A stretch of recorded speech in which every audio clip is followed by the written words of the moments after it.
¿Qué tal, estimada comunidad politécnica? Nuevamente les saludo, maestro Orozco por aquí nuevamente. Y bueno, si viste el video anterior, pues te habrás percatado de bueno, que hay varios tipos de discapacidad, unas visibles, otras no tan evidentes.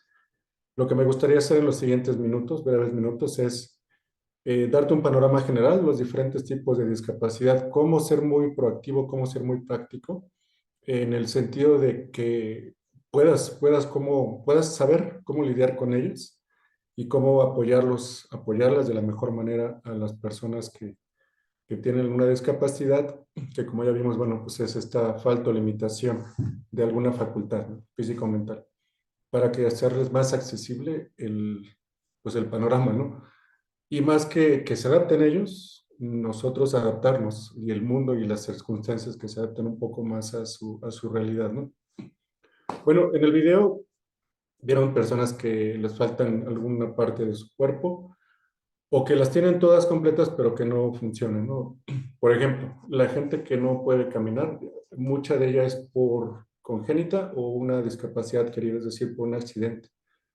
Eh, las lesiones en la columna pueden ir desde la parte de aquí abajo del cuello hasta la parte lumbar, ¿no? Entonces, si una persona tiene su parálisis, por ejemplo, a la altura del esternón, no tiene la capacidad de usar sus músculos costales que le permitirían hacer movimientos laterales. Entonces, si esa persona la empujas de un lado, ya no se puede parar, no puede usar, no se puede enderezar porque no puede usar su músculo costal. Todo ese tipo de cosas es muy bueno preguntarles. Aquí viene el primer tip.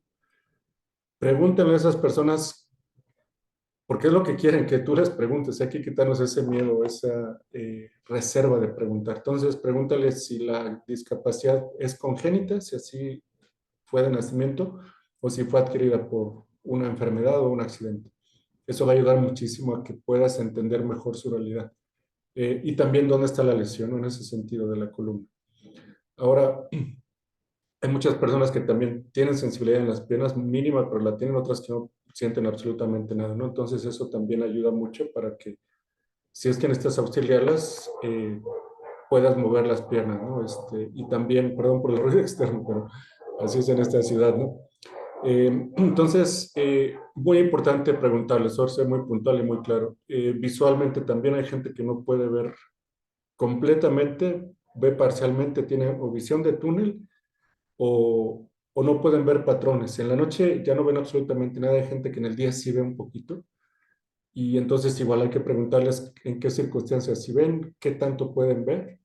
Y la gente que sí no ve absolutamente nada, entonces también preguntarles si es congénita o es adquirida, porque hay gente que ha podido ver de más pequeños. Entonces puedes darles mucho más referencia que a gente que no ha visto en ningún momento de su vida, ¿no? Igual amputaciones, también hay que preguntar en ese sentido, ¿no? Eso es en cuanto a en cuanto a la capacidad, perdón, la discapacidad física. La discapacidad intelectual, bueno, hay muchísimas desde autismo, Asperger's, pues la gente que va perdiendo la memoria, Alzheimer, o gente que tiene el síndrome de Tourette, por ejemplo, que hace como dice muchas groserías, ¿no? Y no es porque lo quiera decir, sino porque es así simplemente la discapacidad. Eh, Dispraxia también, por ejemplo, gente que está pegándose todo el tiempo con cosas porque no puede tener esta capacidad de percibir el espacio físico con su cuerpo. Dislexia también, que hay gente que dice, híjole, es que tengo mucho frío, ¿no? Se está echando aire así. O bueno, vamos a ir hacia la derecha, ¿no? Y se van hacia la izquierda. Entonces, ese es un cablaje, un andamiaje en el cerebro que no les permite ver o articular bien alguna información. Entonces, todo ese tipo de discapacidades hay que también investigarlas, hablarlas y sobre todo pensar en en la propia de nosotros, ¿no?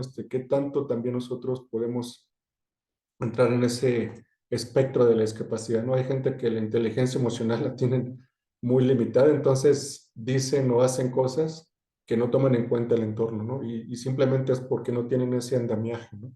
Internamente o cerebralmente. Entonces, esa es mi invitación chicos, chicas, a que vean todo ese espectro de discapacidades, las físicas, las mentales.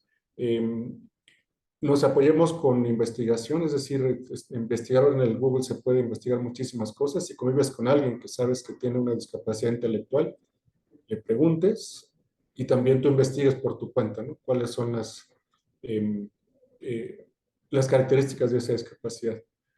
Y en las físicas, bueno, pues como les digo, también preguntar es buenísimo. Y apóyense en sentir que esas personas son como tú y yo, simplemente no tienen una parte de su cuerpo, ¿no? Es como hablar con una persona de color, con una persona de Asia, con una persona muy alta, una persona bajita, ¿no? Realmente son gentes como tú y yo, y pues el chiste es hacerlas,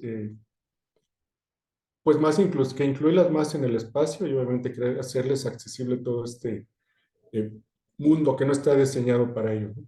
Bueno, pues aquí le dejamos. Vamos a ver cómo puedes tú ayudar a estas personas. Más que ayudarlas, aprender tú de ellas, ¿no? Porque la verdad es que mi vida cambió cuando yo empecé a convivir más con estos. Fueron atletas, de hecho, paralímpicos. Y pues más allá de ser el atleta, pues yo veía a la persona, ¿no? Entonces aprendí muchísimo sobre este tema.